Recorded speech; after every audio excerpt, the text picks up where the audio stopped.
Hello dear students, welcome back to the second session of our standard 6 SS civics parts chapter number 23 with the second session of explanation of textual exercises with question answers and other exercises. Myself Patil Pritesh and I welcome all of you to the second session of the Nalanda's digital platform, in which we will discuss and we will try to learn the question answer part of chapter number 23. So let's start the explanation of textual exercises in this session.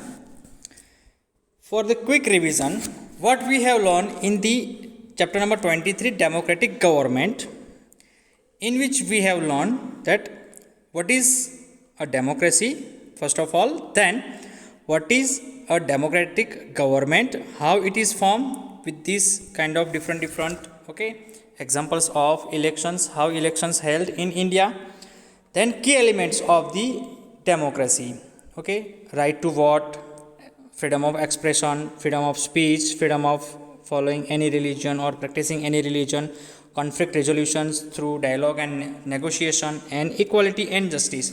These are all the key elements of democracy. Now it is the time to start the explanation of textual exercises, starting with that MCQs, true false, then short answers and long answers. Starting with the question number 1, let's recall, take the correct option. I have highlighted the answers so that you can easily get the answer. Democracy is a form of government where people have the right to participate in governance of the country through their elected representative. Answer is elected representative, क्योंकि उन्होंने जो vote करके representative को elect किया था उनसे वो participate करते हैं गवर्नमेंट बनाने में. Second one, dharnas are examples of. Answer is means to express grievance of the public. Public का जो हम कह सकते हैं किसी पॉलिसी या गवर्नमेंट के किसी डिसीजंस के ऊपर उनका अनफेयर ओपिनियन होता है, प्रोटेस्ट करना होता है, तो वो क्या है, वो धरना है. वो धरने से एक कह सकते हैं कि अपना प्रोटेस्ट व्यक्त कर सकते हैं, हम कह सकते हैं. Number 3, by voting in elections people elect leaders to represent them. People elect leaders to represent them. उन्हें लगता है कि उनकी जो सारी एस्पिरेशंस है, सारे होप है, डिज़ायर है, उनकी सारी जो हम कह सकते हैं कि सॉल्यूशंस है, वो जो रिप्रेजेंटेटिव है वो उन्हें सॉल्व कर देगा, इसलिए वो उनको रिप्रेजेंट करने के लिए उन्हें इलेक्ट करते हैं. Number 4, the organisation that announces the schedule for the elections in India is the election commission. Please remember, election commission of India announces everything about the elections, schedules and all the things in India. Number 5, another key element of democracy is accountability, which means being responsibility for someone's actions. Accountability का मतलब होता है democracy में कि किसी की हम कह सकते हैं कि रिस्पॉन्सिबिलिटी लेना किसी की एक्शंस की. हमने जो रिप्रेजेंटेटिव को इलेक्ट किया है, अगर वो कोई ना कोई तरीके से हम कह सकते हैं कि इलीगल वर्क करते हैं, मतलब कि जो कानून तोड़ने वाले जो काम करते हैं, तो उनके लिए उन्होंने रिस्पॉन्सिबिलिटी लेनी पड़ेगी अपने काम के लिए. So that is the accountability meaning in democracy. Question number 2, state whether the following statements are true और false. Rewrite the sentences to correct them. Starting with the first one, in India the leaders or people's representatives are elected by the people through elections which are held after every 5 years. It is true. Number 2, elections that take place before the completion of the actual fixed period for certain reasons are known as by-elections. No, by-elections is wrong, means false. By elections तब होते हैं जब जो member होता है उसकी death हो जाती है या तो वो रेजिग्नेशन देता है. रेजिग्नेशन का मतलब होता है कि वो अपने पद से निकल जाते हैं.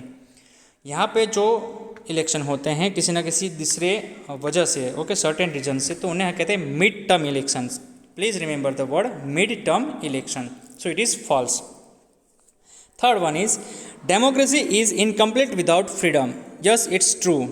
अगर डेमोक्रेसी में फ्रीडम ही नहीं होगी तो हम कह सकें वो डेमोक्रेसी का कोई मतलब ही नहीं है। ओके, या तो फिर वो बन जाएगी डिक्टेटरशिप या तो फिर बन जाएगी कौन सी type? Yes, monarchy type. Number 4, negotiation is a process wherein two people or groups have discussions in order to solve problems. Yes, true. Negotiation एक प्रोसेस है जहाँ पे दो लोग या ग्रुप्स डिस्कशन से, डायलॉग से, हम कहेंगे एग्रीमेंट से भी आगे जाके जो प्रॉब्लम्स हैं उन्हें सॉल्व करते हैं।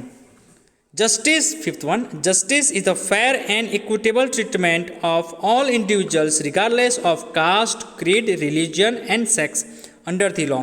यस, जस्टिस वो एक ऐसा प्रिंसिपल है जिसके अंदर हम कहेंगे कि ऐसा हम कहेंगे कि ट्रीटमेंट सारे लोगों के लिए होता है कि वो अपने कास्ट, क्रीड, रिलीजन के बीच में भी उसमें कोई डिफरेंस होता नहीं है। किसी भी धर्म का हो, किसी भी ज्ञात का हो, कोई भी कितना भी हम कह सकते हैं अमीर हो या गरीब हो, किसी भी पोजीशन में हो, या चाहे चीफ मिनिस्टर हो या प्राइम मिनिस्टर हो, प्रेसिडेंट हो, या हम कहेंगे कि छोटा सा हम कहेंगे कि पुअर पीपल हो, जो लेबर भी हो, उन सब के लिए हम कहेंगे कि जो जस्टिस होता है वो एक हम कह सकते हैं कि इक्वल ही होना चाहिए, एक जैसा ही होना चाहिए under the law. These are the true false and the answers are over here, so you can see these answers. No worry, I will send this whole file in that WhatsApp group. Okay, so you will get all the answers. Here you have to take attention of the explanation of all the question answers. Now question number 3, answer the following questions in a sentence. Starting with the first one, what does the election commission do? जो India की election commission है वो क्या करते हैं?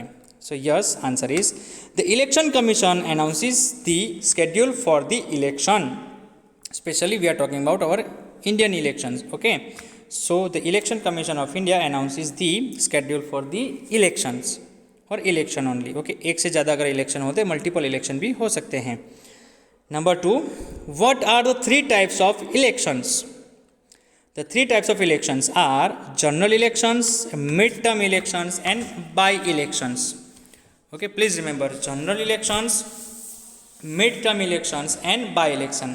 हम यहाँ पे इन 3 की बात कर रहे हैं क्योंकि हमने जो कॉन्टेक्स्ट में लिया कि कौन से टाइप्स के, तो याद रखना डेमोक्रेटिक गवर्नमेंट ले उसमें सेंट्रल गवर्नमेंट के जो या स्टेट गवर्नमेंट के जो इलेक्शन के टाइप होते हैं उनकी बात हो रही है.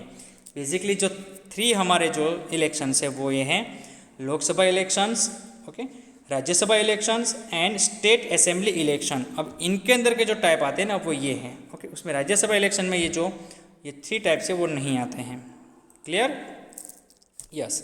Number 3, how are natural resources a source of conflict? Give an example. जो नेचुरल रिसोर्स है वो कॉन्फ्लिक्ट का मतलब कि प्रॉब्लम का सोर्स कैसे बन सकता है? Yes, sharing of natural resources like river water is a source of conflict. River water है वो जो स्टेट्स में बटा होता है, क्योंकि जो रिवर होती है वो एक से ज़्यादा स्टेट्स में पास होती हैं. तो ये जो एक सोर्स ऑफ वाटर है रिवर वाटर, वो कॉन्फ्लिक्ट का सोर्स बन जाती है. For example, sharing of water of the river Kaveri caused a long drawn dispute between Karnataka and Tamil Nadu, as I told you earlier also. Number 4, how can conflicts be resolved? How can conflict be resolved? So, conflict can be resolved through dialogue and negotiation. बातचीत से हम कहेंगे कि formal बातचीत से और agreement से हम जो कॉन्फ्लिक्ट्स है उन्हें रिजॉल्व कर सकते हैं, हम कह सकते हैं कि सॉल्व कर सकते हैं. Number 5, name a historic large rally in the favour of human rights. Okay, there were many rallies, but the rally which is mentioned in this chapter, that is the Great March on Washington or March on Washington on 28 August 1963 for jobs and freedom, was a historic large rally in favor of human rights. जो human rights की favour में जो ये rally हुई थी, the great march on Washington, और दूसरा परिणाम है उसका march on Washington on 28 August 1963 in the leadership of, what is the name of that person? Yes, Martin Luther king Junior. Okay, so he was also a kind of revolutionary person in that, okay, at that time. Number 4, answer the following questions in brief. Name the key elements of democracy. Yes, name the key elements of democracy. Answer is Key elements of democracy are number A, right of the people to elect their leaders, right to vote. B, right of the people to express their views freely regarding the policies of the government, means right of freedom of expression. C, right of the people to change the government, okay, if they are not happy with the current government's working policies and programs, they can change the government in the next term also, okay, means next term means next election. D, freedom of speech and expression, freedom to practice any religion freely, and freedom to move within the country. So these are the key elements of democracy. Number 2, why do democratic countries hold elections at regular intervals? How are elections useful? Okay, very important question in, we can say, in the light of this second chapter. The government is elected for a fixed period. At the end of that period, elections are held again. If the people are satisfied with the government, they may re-elect it. If not, they may elect another government. For that example, if we take the example of Indian Lok Sabha elections of 2014, okay, people are fed up with that previous government, which is of UPA, जिसे हम कहते हैं कि कांग्रेस के साथ alliance के साथ जो गवर्नमेंट थी, that is the UPA government. उनके साथ जब लोगों को उनकी पॉलिसीज़ से और उनके, हम कह सकते हैं, बहुत सारे स्कैम से जब वो थक गए, तब उन्होंने एक नई गवर्नमेंट को इलेक्ट की थी। That government is of BJP, मतलब भारतीय जनता पार्टी, जिसे हम कहेंगे कि नरेंद्र मोदी की भी गवर्नमेंट कहते हैं, ओके, पर्सन के हिसाब से, because he is the centre of all this things. Again, in 2019 Lok Sabha election, after 5 years, again people voted that government only, and with that again we can say increased majority of the numbers, उनके और majority देकर उन्होंने जिताया है 2019 में। तो ये हम कह सकते हैं कि अगर जो पीपल है, सिटीजन है, अगर वो सेटिस्फाई है गवर्नमेंट से, तो वो उन्हें फिर से रिएक्ट कर सकते हैं, अगर नहीं है तो वो उन्हें पूरा पूरा हम कह सकते हैं कि चेंज कर सकते हैं, कि दूसरी गवर्नमेंट को भी वो इलेक्ट कर सकते हैं। Elections held in ensuring democratic nature of the country. Elections also ensure that government is working on the right track. एक ही गवर्नमेंट का अगर वापस चुन के आना, तो वो प्रूव करता है कि जो गवर्नमेंट है वो कुछ ना कुछ अच्छा काम कर रही है, वो राइट ट्रैक पे है। राइट ट्रैक का मतलब है कि कोई ना कोई अच्छा काम चल रहा है देश में, या तो वो डेवलपमेंट हो, या तो हम कहेंगे कि प्रॉब्लम सॉल्विंग हो, या फिर उनकी जो पीपल की एस्पिरेशन है वो फुलफिल करने में, उस डिज़ायर हो वो फुलफिल करने में वो कामयाब रहती होती है, ओके, सक्सेसफुल होती है। तभी एक गवर्नमेंट जो है किसी देश में, इंडिया जैसे देश में, जिसकी सबसे लार्जेस्ट डेमोक्रेसी है वर्ल्ड में, वहाँ पे फिर से ज़्यादा मेजोरिटी से वो जीत के आई थी। एग्जाम्पल जो मैंने आपको भी दिया वही है। Question number 3, yes, what is accountability? How is the government accountable in a democracy? Yes, जो गवर्नमेंट है वो डेमोक्रेसी में बहुत ही अकाउंटेबल होती है, क्योंकि वो सारे जो डिसीजंस वो लेते हैं उनकी रिस्पॉन्सिबिलिटी उन्हें ही लेनी पड़ती है, सारे एक्शंस की। A key element of democracy is accountability, which means being responsible for one's action. किसी की हरकतों की वजह से या फिर एक्शंस की वजह से वो रिस्पॉन्सिबल होना, मतलब कि जवाबदार होना। The representatives are accountable to the people if they are found to be corrupt, dishonest और irresponsible। जैसे कि मैंने बात की प्रीवियस गवर्नमेंट की, जो 2014 के पहले थी, जो 2008 में थी, ओके, तो ये जो गवर्नमेंट थी वो करप्ट हुई साबित, डिसऑनेस्ट हुई और इज रिस्पॉन्सिबल हुई, इसलिए उनको वो हम कह सकते हैं कि जवाबदार बनाया जाता है उनकी हार का ही। The judiciary and the police play a productive role in dealing with dishonest representative and bringing them to task. फिर जो ये करप्ट और डिसऑनेस्ट रिप्रेजेंटेटिव है, उन्हें जुडिशरी और पुलिस अपने तरह से हम कह सकते हैं कि एक्शन लेती है उनके ऊपर। Number 4, What is meant by freedom in a democratic country? Democratic country में फ्रीडम का मतलब क्या है? Democracy is incomplete without freedom.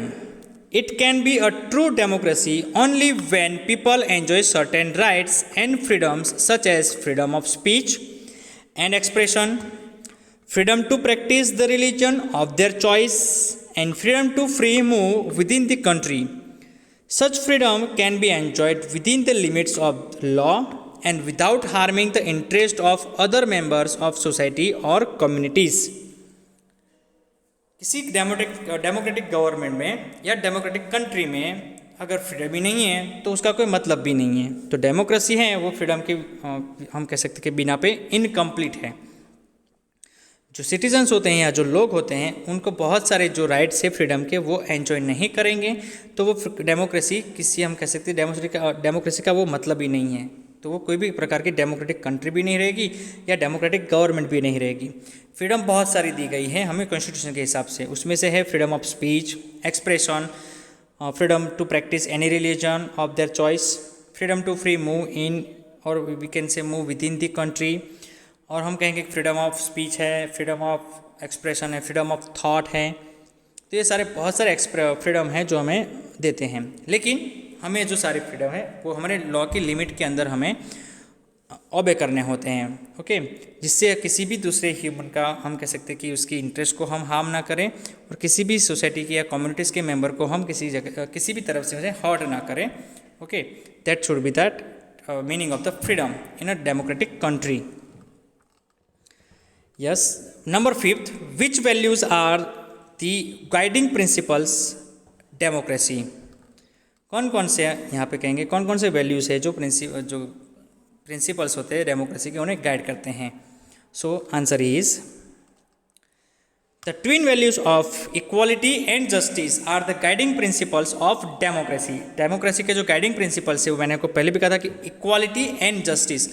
Okay, equality का मतलब है कि सारे जो लोग होते हैं, सिटीजन्स होते हैं किसी भी कंट्री या हम कहेंगे कि किसी भी स्टेट के या देश के, तो वो सबको लॉ के तहत, ओके, लॉ के मतलब कि कानून के तहत कि सब एक होते हैं, इक्वल होते हैं, समान होते हैं, चाहे वो किसी भी धर्म का हो, किसी भी ज्ञाति का हो, किसी भी हम कहेंगे सेक्स का हो, मतलब कि मेल हो या फीमेल हो, कोई भी पुअर हो या रिच हो। ओके, और जस्टिस उसी हिसाब से आता है कि इक्वालिटी ही उसका हम आगे बढ़ के जब उसका जो प्रॉब्लम सॉल्विंग में जाते हैं तो उसे जस्टिस में हम कहते हैं उन्हें, कि जस्टिस जो होती है वो लॉ को देख के सबके लिए एक जैसी होती है, और जैसे ही जस्टिस एक जैसी सबके लिए हो जाती है तो ये हो जाता है इक्वालिटी इन जस्टिस ऑल्सो। तो yes, these are the two values. Okay. Indian society can progress when all members of the society are given equal opportunities and when everyone is treated equally by the law. हमारी Indian society तभी progress करेगी, तभी develop करेगी जब से सारे members जो society के हैं उन्हें इक्वल अपॉर्चुनिटी दी जाए और इक्वल उनके साथ इक्वली ट्रीटेड किया जाए, मतलब उनके साथ व्यवहार भी इक्वल जैसा हो बाय द लॉ, कानून के तहत। ओके, तभी हम कहेंगे कि जो हमारी कंट्री है वो प्रोग्रेस करेगी, डेवलप करेगी। Yes, this are the twin values that guiding the principles of democracy. These are the question number 4. Now question number 5. Answer the following questions in detail. Answer the following questions in detail. The first one is explain the role of elections in a democracy. Explain the role of elections in a democracy. Democracy में elections के role क्या होते हैं? Yes. Let's see this answer. Number 1, by voting in elections, people elect leaders to represent them.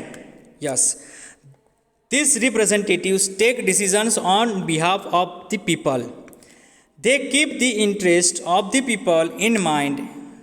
Okay, जो आपने representative को elect किया है वो जो रिप्रेजेंटेटिव है वो आपके जो इंटरेस्ट होते हैं, आपके एस्पिरेशंस होते हैं, आपके होप्स होते हैं, आपकी जो आकांक्षाएं होती है, डिज़ायर होती है, वो उनके ध्यान में रखते हैं। In a democracy, the government is elected for a fixed period. At the end of that period, elections are held again. If the people are satisfied with the government, they may re-elect it. If not, they may elect another government. In India, elections are generally held after every 5 years. तो जो election है वो हम कहेंगे कि हमारी democratic country का, यहाँ पे डेमोक्रेटिक गवर्नमेंट का हम कहेंगे कि मेन रूट पार्ट है। इलेक्शन से ही हमें पता चलता है कि यस, उसमें हम कहेंगे कि अगर फेयर इलेक्शन होते हैं, अगर पहले की अगर बात करें तो पहले ज़माने की we are very lucky that we are okay in that 21st we are the living persons of 21st century.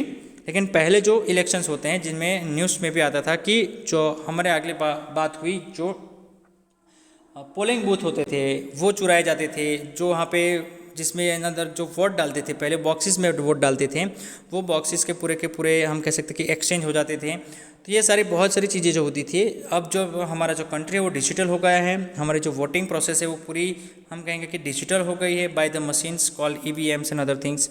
सो हम कहेंगे कि ये जो ट्रांसपेरेंसी है इलेक्शंस की वो बहुत ही ज़्यादा हो गई है। ओके, अभी भी कुछ जगह पे हैं जहाँ पे हम कहेंगे कि ये जो प्रॉब्लम्स है लूटिंग, ओके, लूट of this kind of machineries and all the things वो होती है। यस, बट बहुत हम कह सके बहुत तरीके से और बहुत हद तक हमारा जो पूरा कंट्री है उसकी जो ट्रांसपेरेंसी है इलेक्शन प्रोसेस की वो बहुत ही ज़्यादा क्लियर हो गई है पूरे कंट्री में। सो this is very very important part for the democracy elections. Okay, elections are very very important part. Number 2, in what way can people participate in the governance of their country in a democracy? अगर कोई लोग है जैसे कि मेरी बात करूँ तो मैं कैसी मेरी कंट्री की गवर्नमेंट बनाने में मैं योगदान करूँगा या भाग लूँगा। Okay, so it is very interesting question. The most important element of democracy is the participation of people in the governance. मतलब कि सरकार बनाने में हर एक हम कहेंगे कि सिटीजन का योगदान होता है। What is that one? That is by casting their vote. उनकी वोट की एक वोट की पावर से वजह से अलग अलग गवर्नमेंट हम कह सकते कि बनती है, उनके रिप्रेजेंटेटिव इलेक्ट होते हैं और वो आगे जाके हम कह सकते कि गवर्नमेंट बनाते हैं। Electing representative by exercising the right to vote through voting people elect their representative who take decisions on behalf of the people। Election में आप वोट करने से आप अपने रिप्रेजेंटेटिव को इलेक्ट करते हैं और वो गवर्नमेंट जाके आपको रिप्रेजेंटेटिव करते हैं और आपके बिहाफ पे वो डिसीजंस लेते हैं। B, they can keep a watch on the working of the government by asking questions and seeking explanation और by criticising the actions of the government. अब जो गवर्नमेंट बन गई है, चाहे वो आपको पसंद हो या ना हो, लेकिन आप उन गवर्नमेंट की पॉलिसीज़, प्रोग्राम्स, उनके डिसीजंस को लेकर अपने ओपिनियंस कह सकते हैं, मास मीडिया में भी और कहीं पे भी ओपनली उनका अपोज भी कर सकते हैं, आप उन्हें विरोध भी कर सकते हैं। Okay, so this is the power of democracy in that country, democratic country. See, by expressing public opinion through mass media और by writing and in newspapers and magazines. जैसे मैंने आपको समझाया कि आप अपना जो अपोजिशन है, मतलब कि अपना ओपिनियन है, चाहे वो आपका विरोध करने का हो या फिर सपोर्ट करने का हो, तो वो सारा जो है वो आप मास मीडिया के थ्रू जो अपना ओपिनियन है वो मास मीडिया के थ्रू आपके पूरे कंट्री के सामने रखते हैं। उसके लिए अभी बेस्ट एग्जांपल दे सकते हैं हम कि न्यूज़पेपर में और मैगजीन्स में और इवन टीवीज़ में भी अब जो टेलीविज़न में जो न्यूज़ चैनल आती हैं उसके ज़रिए भी अब बहुत सारे जो ओपिनियंस होते हैं पीपल के, ओके, वो शेयर करते हैं वहाँ पे। Number D, yes, people can even express their views through electronic media such as radio and TV. E, citizens can use methods like starting signature campaigns, strike, rallies, protest and dharnas। ये सारे examples हैं जहाँ पे जो protest आएगा, protest बढ़ाएगा, मतलब कि अपोज करना है गवर्नमेंट की पॉलिसीज से या गवर्नमेंट की वर्किंग से लेकर, अगर आप नाखुश हैं उनके डिसीजन से, वो आप लगता है कि ये अनफेयर डिसीजन है, जस्टिस नहीं हुआ है, तो आप बहुत सारे कैंपेन्स कर सकते हैं। इसमें से एक सिग्नेचर कैंपेन है, बहुत सारी स्ट्राइक्स कर सकते हैं, रैलीज कर सकते हैं, प्रोटेस्ट कर सकते हैं और धरनास करते हैं। अब मैंने आपको पहले कहा था कि प्रोटेस्ट करने के दो तरीके होते हैं, एक है नॉन वायलेंट वे और दूसरा है वायलेंट वे। बहुत सारे जो प्रोटेस्ट होते हैं वो नॉन वायलेंट होने चाहिए और वही बेटर है। अगर आप लॉ तोड़ते हैं, मतलब कि अगर आप कानून तोड़ते हैं, तो आपका जो प्रोटेस्ट है वो साइड में हो जाता है, मतलब वो सेकेंडरी बन जाता है और आपका जो नियम तोड़ना, जो कानून तोड़ना जो एक्ट होता है वो एक क्रिमिनल एक्ट बन जाता है। Okay, so please remember that one. अगर आप किसी भी बात का, गवर्नमेंट की किसी भी बात का अपोज करते हो, प्रोटेस्ट करते हो, तो वो नॉन वायलेंट तरीके से ही होना चाहिए। ओके, अगर आप वायलेंस क्रिएट करेंगे तो yes, they will not leave you in that yes terms of the laws, rules and regulation of the country. Then question number 3, give examples of conflicts which can occur in a democratic country, how can they be resolved? Democratic country में कौन कौन सी conflicts आती है उसका example दीजिए और उन्हें कैसे रिजॉल्व करते हैं. Yes, we can take the example of India because India is we can say one of the largest democratic और डेमोक्रेसी ऑफ द वर्ल्ड. यहाँ पे इतने अलग अलग तरीके के हमका मतलब कि डिफरेंट कल्चर्स के, रिलीजन्स के, कास्ट के, क्रीड के लोग रहते हैं जिनके बीच में कॉन्फ्लिक्ट होना हम कह सकते हैं कि स्वाभाविक है. और यहाँ पे जो डेमोक्रेटिक गवर्नमेंट होती है तो उनको ये सारे जो कॉन्फ्लिक्ट्स होते हैं वो कैसे रिजॉल्व करना है, तो उसमें से एग्जांपल आएंगे. फर्स्ट तो नेचुरल रिसोर्स का, sharing of scarce natural resources. Scare का मतलब कि very few, okay, very few, very rare हम कहेंगे. Scaring of shares natural resources such as river water has been a source of tension between states in India for a long time. Another example of conflict is the conflict between different communities or religious groups, which is more relevant in a diverse and multicultural country like India. As I told you just few minutes ago, कि हमारी country जो multi culture है, multi हम कहेंगे कि cast और creed से भरी हुई बहुत सी मल्टी लैंग्वेज कंट्री है, तो यहाँ पे लैंग्वेज के हिसाब से, कल्चर के हिसाब से, रिलीजन के हिसाब से, फेस्टिवल के हिसाब से बहुत सारी कॉन्फ्लिक्ट्स क्रिएट होती हैं और होती रहेगी भी. लेकिन गवर्नमेंट का जो ड्यूटी है, गवर्नमेंट की जो काम है वो है कि इनकी जो कॉन्फ्लिक्ट है उन्हें रिजॉल्व करें. The central government tries to resolve such conflicts in a peaceful manner. Conflicts out to be resolve through dialogue and negotiation. अब जो कॉन्फ्लिक्ट होती है, पहले तो जो जिन ग्रुप्स के बीच में, जिन पीपल के बीच में कॉन्फ्लिक्ट होती है उन्हें सामने बिठा कर डायलॉग से, मतलब आर्ग्यूमेंट से सॉल्व करने का ट्राई होता है. ओके, याद रखिए कि भी सॉल्यूशन भी कैसे होती है, तो दोनों जो है वो नॉन वायलेंट भी है. दोनों में डायलॉग और नेगोशिएशन में भी हम कहेंगे कि बात ही होती है. नेगोशिएशन में हम ज़्यादा कहेंगे ज़्यादा फॉर्मल होता है क्योंकि वहाँ पे एग्रीमेंट भी साइन होते हैं. वहाँ पे हम कहेंगे कि आप एक जिम्मेदार सिटीजन की तरह उनको वहाँ पे बर्ताव करते हैं और वो आप जो कहते हैं उनके ऊपर आप खड़े रहते हैं. Okay, that is called negotiation. So जो गवर्नमेंट होती है उनकी भी एक ड्यूटी होती है कि जो कम्युनिटीज़ हम कहेंगे कि ग्रुप्स हैं या फिर नेचुरल इश्यूज़ के हिसाब से जो इंटर स्टेट कॉन्फ्लिक्ट होती है उनको वो रिजॉल्व करें और ट्राई करें कि सबको इक्वली, यस याद रखिए वर्ड इक्वली, सबका हम कहेंगे जस्टिस होता रहे. Yes, number 4, question number 4 is equality and justice are considered to be the pillars of democracy. Why? Yes, both equality and justice are considered to be the pillars of democracy. ये उनके pillars है, जबकि उनकी आत्मा है वो freedom है. Democracy में अगर फ्रीडम और ही निकाल दीजिए तो हम कहेंगे कि किसी के शरीर में से आपने उसकी सोल निकाल दी, उसकी जान निकाल दी, उसकी आत्मा निकाल दी. वैसे उसके जो सारे ऑर्गन्स में उसमें से एक है इक्वालिटी और जस्टिस. ये उनके मेन ऑर्गन्स हैं. ये ऑर्गन्स के बिना वो जो शरीर है वो कुछ किसी काम का नहीं है. So let's see the answer. The twin values of equality and justice are the guiding principles of a democracy. Democracy के लिए हम कहेंगे कि उसके प्रिंसिपल्स को चलाने के लिए ये जो दोनों वैल्यू है इक्वालिटी और जस्टिस बहुत ही इंपॉर्टेंट है. Democracy is a government of the people of all the classes, by the people of all classes and for the people of all classes. मतलब जो डेमोक्रेसी है वो लोगों के लिए गवर्नमेंट होती है, लोगों की होती है और लोगों द्वारा होती है. Okay, by the people, for the people and of the people. The value of equality is the foundation of democracy. Democracy की जो फाउंडेशन है वो इक्वालिटी के ऊपर है और इक्वालिटी तभी मिलती है जब आपको सबसे पहले मैंने कहा कि फ्रीडम मिलती है. ओके, फ्रीडम और इक्वालिटी ये दोनों अलग टर्म है, लेकिन हम कहेंगे कि दोनों बहुत ही हम कह सकते हैं कि लिंक्ड है एक दूसरे से. No government can be stable if some of its citizens are denied opportunities provided to others. कोई भी दुनिया की गवर्नमेंट टिक नहीं पाएगी अगर कुछ ग्रुप के लोगों को किसी particular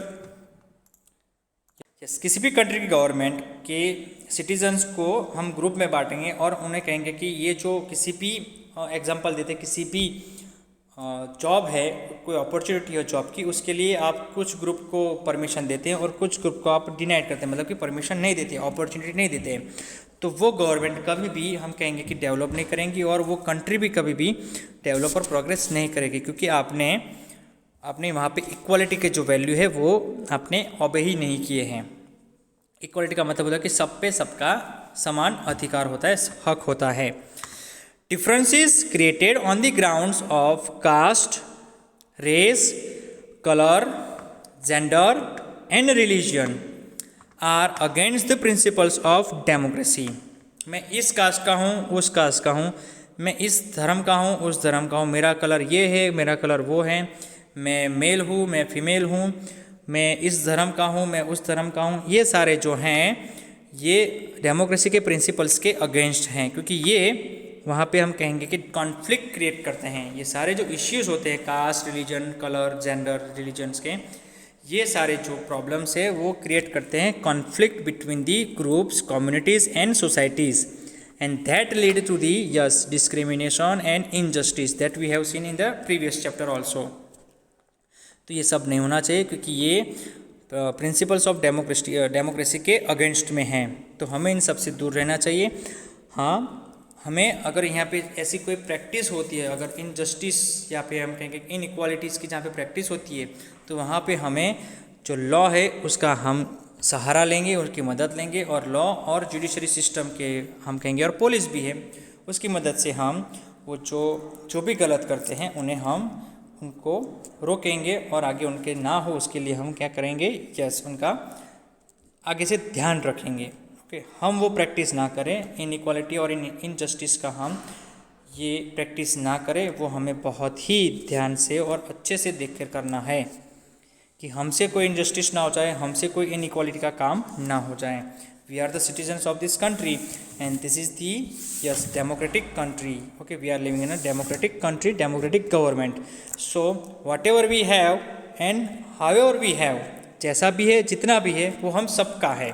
Okay, so it should be treated equally with all the things and it should be divided equally with all the members, or we can say all the citizens. So yes students, these are the long question answers of chapter number 23. I hope you understand all the question answers, long and short, all the MCQs and true false. So students, this is all about our textual exercise of explanation of textual exercises of chapter number 23, democratic government.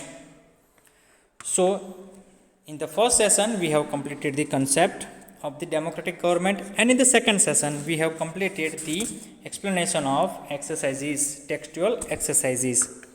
So I hope you understand the whole chapter, and I wish that you will complete all your classwork and all other work in your textbook and notebook and complete this chapter on time. Thank you. Okay, goodbye.